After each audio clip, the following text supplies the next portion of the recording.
In this video, I'm going to talk about what it's really like to buy a house from 6,000 miles away.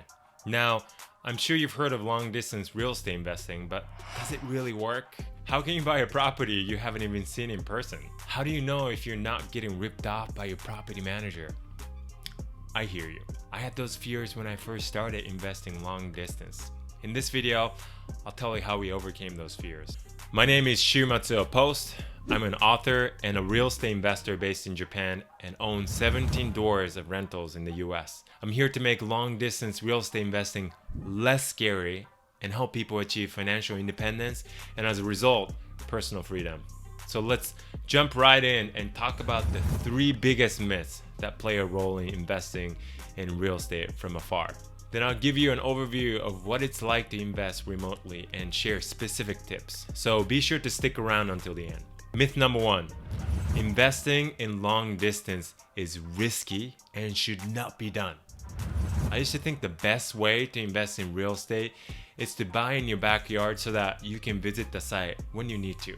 I used to run a retail store as a store manager, so I feel like I had to check in on the store every day to make sure things are running smoothly. But later on, I realized that I wasn't necessarily the best at running a store. There were other people who did that better than me. Managing your rentals is the same. There are professionals who can manage your rentals much better than you can. If you learn how to let them do it, it doesn't matter where you are. What you need is a team who can execute on your vision and goals. You can build one from the ground up or hire an already built team. Myth number 2, tenants will destroy your property and leave during the night. This was another legitimate fear I had. What if tenants just make a mess, not pay rent, and leave my place? I'm not saying this will never happen.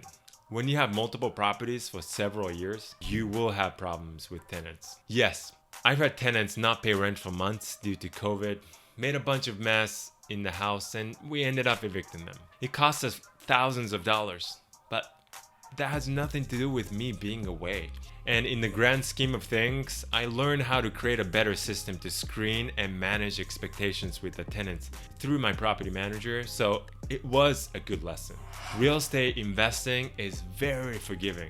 The longer you are in the game, the harder it is to lose your money.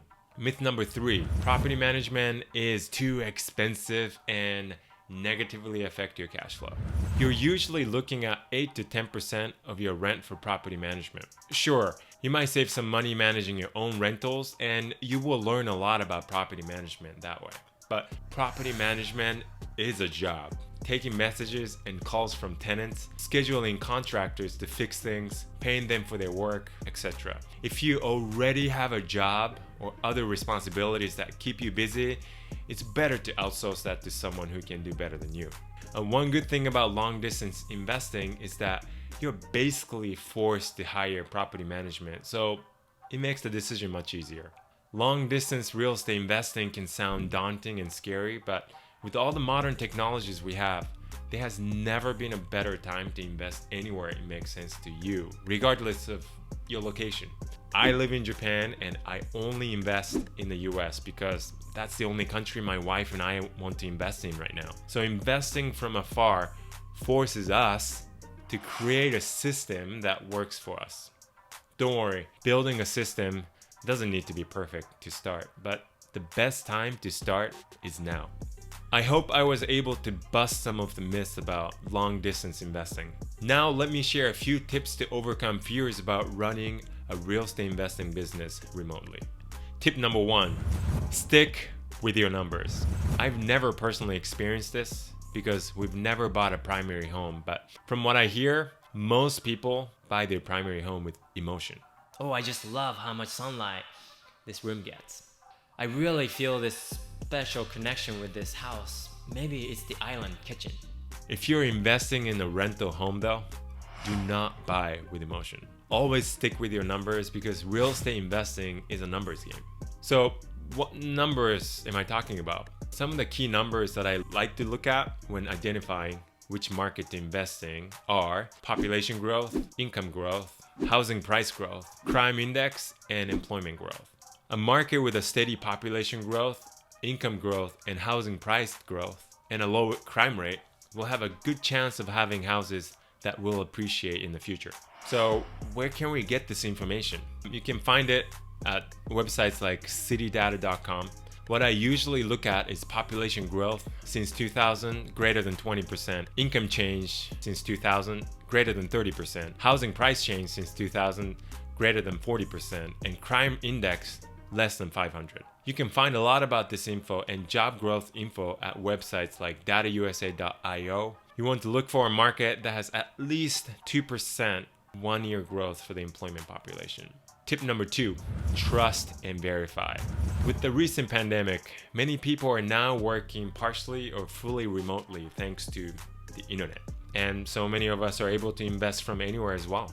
You might have heard of MLS, Zillow, and other real estate listing platforms. Well, it's great to get so much information about a particular property in seconds. The information isn't always accurate.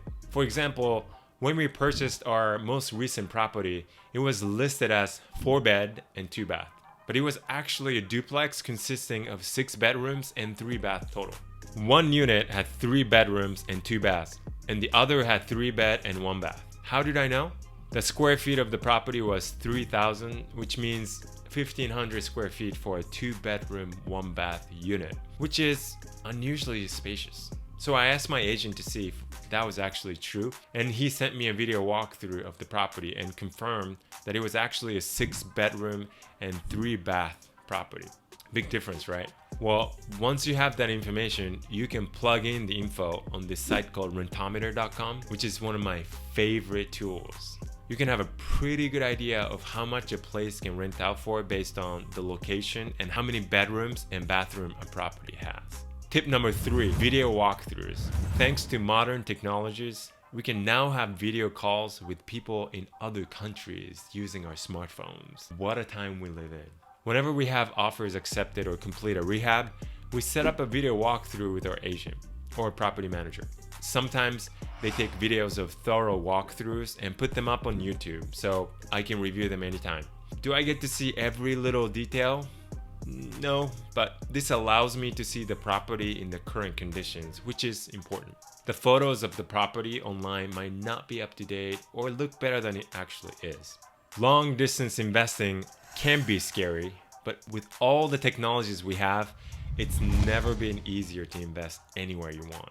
Real estate investing has given me the kind of freedom I didn't think I could have 5 years ago. And I want to share what I've learned from the past few years with you so you don't have to make the same mistakes. If you like this video and want to see more content from me, I would really appreciate it if you could hit the like button and subscribe to my channel. What's your greatest fear about real estate investing from a distance? Let me know in the comments below, and come back next week because I'll be back every week sharing tips on achieving financial and personal freedom.